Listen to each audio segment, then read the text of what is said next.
Isang nakakatakot na pangyayari ang nangyayari sa Saudi Arabia, mga kaibigan, dahil nakalap ng aming team ang patungkol sa isang dilubyo na nangyari sa pinakasentro ng lungsod ng Islam, ang Mecca. Atin itong pag-usapan, mga kaibigan. Gumugol ang aming team na i-research at gawin ang content na ito patungkol sa napakatindi na pangyayari sa banal na lungsod ng mga Islam, ang Mecca. Dahil kinakaharapan nito ang galit ng kalikasan habang nag-uumapaw ang malupit na mga bagyo sa rehiyon. Ang mga pag-ulan ng kidlat ay naglabas ng kanilang buot na may kulog at kidlat na nagbibigay liwanag sa kalangitan na nagdudulot ng pangamba sa mga naniniraan sa lungsod. Ang mga lokal na otoridad ay nagtatrabaho na walang humpay upang tugunan ang emergency na may mga serbisyong pang-emergency na nasa mataas na pag-iingat. Ang pag-ulan ay patuloy na bumabagsak na nagdudulot ng flash floods na nagpapabaha sa mga kalsada at nagdudulot ng malawakang aberya. Maraming makasaysayang lugar sa Mecca, kasama na dito ang Grand Mosque na nasa panganib at napipinsala dahil sa pag-apaw ng tubig. Ang mga naglalakbay papunta sa Mecca para sa mga reliyosong dahilan ay naapektuhan ng masamang panahon na nagdudulot ng karagtagang alalahanin para sa lungsod.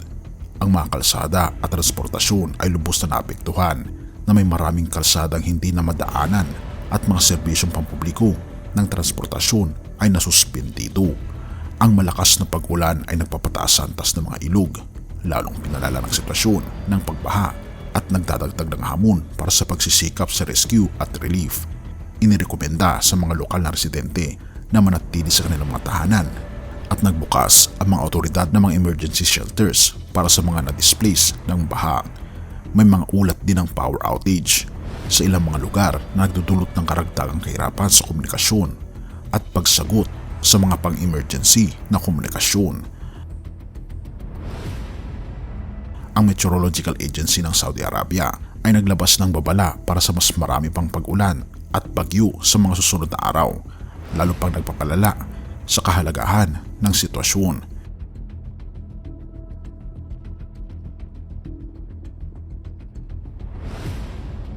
Isinasagawa ang mga aerial survey upang suriin ang lawak ng pinsala at matukoy ang mga lugar na pinakamabilisang nangangailangan ng tulong. Ang mga lokal na volunteers at civil defense teams ay nagtatrabaho ng walang humpay upang iligtas ang mga naiipit sa kanilang mga tahanan at sasakyan dahil sa baha. Ang pandaigdigang komunidad ay masusi binabantay ang sitwasyon at nag-aalok ng tulong ayon sa kanilang pangangailangan.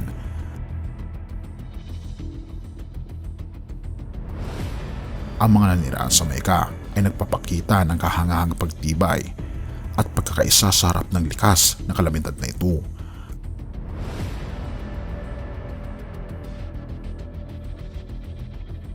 Ang mga hamon ay napakalaki, ngunit ang espiritu ng Mecca ay nanatiling matibay dahil sa kanilang pananampalataya.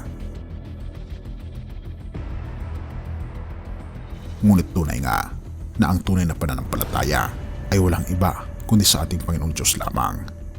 At matindi nga ang nangyayari sa Mecca. At isa na nga ba itong hudyat ng ating Panginoong Diyos upang magising sila sa katotohanan patungkol sa tunay na pagsamba sa totoong Diyos.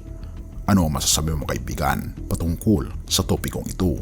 I-comment mo naman sa ibaba upang malaman ko rin ang iyong kuro-kuro.